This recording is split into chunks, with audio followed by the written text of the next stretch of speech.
Hi hello guys, welcome back to it's Gautami సోమో vlogs. ఈ vlog వచ్చేసి నేను 5 మంత్స్ బ్యాక్ నుండి అప్లోడ్ చేయాలి అనుకుంటున్నాను. ఎడిట్ చేశాను బట్ అప్లోడ్ చేయలేదన్నమాట. సో అందుకనేసి ఇప్పుడు అప్లోడ్ చేద్దామనేసి ఈ వ్లాగ్ అప్లోడ్ చేస్తున్నాను. అండ్ ఇంకా మేము ఇప్పుడు ఎక్కడికి వెళ్తున్నామా ఏంటి అనేది ఈ వ్లాగ్ చూస్తే మీరు కంటిన్యూగా అర్థమవుతుందన్నమాట.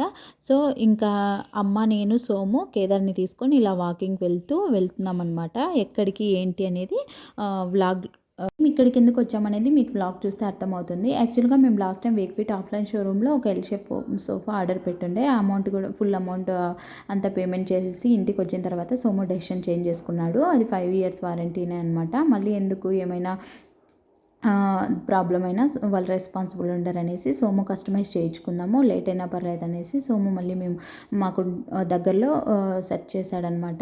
ఏమైనా మంచి షోరూమ్స్ ఉన్నాయనేసి, ఫర్నిచర్ షోరూమ్స్ మాకు 1 km డిస్టెన్స్లో ఉన్న యూనివర్సల్ ఫర్నిచర్స్ అనేసి ఇది మంచి రివ్యూ చూపించిందనమాట. సో మేము 2-3 టైమ్స్ ఇక్కడికి వచ్చి అన్ని టెస్ట్ చూసామన్నమాట. మాకు నచ్చినట్లుగా మనకి ఎవరైనా సరే సోఫా ఆర్డర్ ఇస్తే మనకు నచ్చినట్టుగా ఫ్యాబ్రిక్ కానీ, ఫోమ్ కానీ, కలర్ కానీ ఏదైనా సరే డిజైన్ ఎవ్రీథింగ్ మనకు నచ్చినట్టుగా వాళ్ళు కస్టమైజ్ చేసి ఇస్తారనమాట.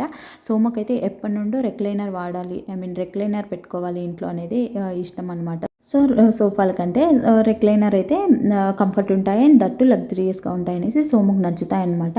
అండ్ ఈచ్ సీటర్ వచ్చేసి 30,000 ఇవి కాస్ట్. రాకింగ్ రోలింగ్ రెక్లైనర్స్ అనమాట. ఇంక 2 తీసుకుంటే డిస్కౌంట్ మీద ఒక 4,000 తగ్గిస్తారంతే. మనకి ఈ 2 సీటర్లే కలిపే ఒక 57,000, 56 అలా పడతాయి అంతే అనమాట. నేను దాని బదులు ఎల్ షేప్ సోఫా అయితే ఎవరైనా వచ్చినా కూర్చోవచ్చు. And that sofa cum bed with storage hydraulic అనమాట.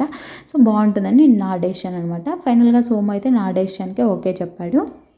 అండ్ ఇంకొకటి ఏంటి అని అంటే సోము నువ్వు చెప్పిన సోఫా తీసుకో, ఎల్ షేప్ సోఫా, అండ్ నాకు కూడా ఒకటి రిక్లైనర్ తీసుకుంటాను ఒక 30,000 పెట్టి పర్లేదు తీసుకుంటాననేసి తీసుకున్నాడు అనమాట. ఆర్డర్ పెట్టాడు.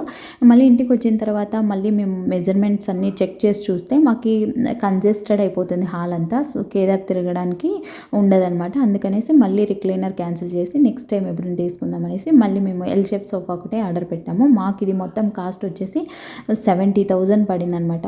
సోఫా 60,000 పడింది, 60 చేంజ్ పడింది. మళ్ళీ మేము దాని మీద కవర్స్ అవన్నీ మళ్ళీ ఎక్స్ట్రా 5,000, 6,000 పెట్టి మళ్ళీ దాని మీదకి యూటిలిటీస్ అవన్నీ ఆర్డర్ పెట్టామన్నమాట. మొత్తం దీని కాస్ట్ వచ్చేసి మాకు 70,000 పడింది అనమాట. యాక్చువల్గా కేదార్ ఏమైనా గలీజ్ చేసినా అదంతా పాడవకోకుండా మళ్ళీ మేము లోపల ఎక్స్ట్రా షీట్ వేయించాము. 6,000 కాస్ట్ అది కూడా. ఇంకా sofa cum bed with rex foam అనమాట. నార్మల్ ఫోమ్ కాదు ఇది, రెక్స్ ఫోమ్ వేయించాము. Lifetime warranty, 20 years warranty. So అందుకనేసి కాస్ట్ ఎక్కువ పడింది. నో ప్రాబ్లం, 1 టైం ఇన్వెస్ట్మెంట్ కాబట్టి ఏదైనా సరే మంచిదే తీసుకోవాలనేసి మా డెసిషన్ అనమాట. ఫైనల్గా మేము ఎలా చెప్పామో అలాగే చేశారనమాట. ఇది సోఫా కమ్ బెడ్ కదా, మళ్ళీ మనము ఇలా క్లోజ్ చేసుకోవచ్చు. అండ్ హైడ్రాలిక్ స్టోరేజ్ అనమాట. స్టోరేజ్ కూడా బాగుంది. నాకైతే చాలా నచ్చిందనమాట. వీడియో చూసే వాళ్ళకి కూడా నచ్చింది అనుకుంటున్నాను. If anybody wants to order this kind of sofa, you guys take a screenshots. That's it for today. Bye. Subscribe for more videos.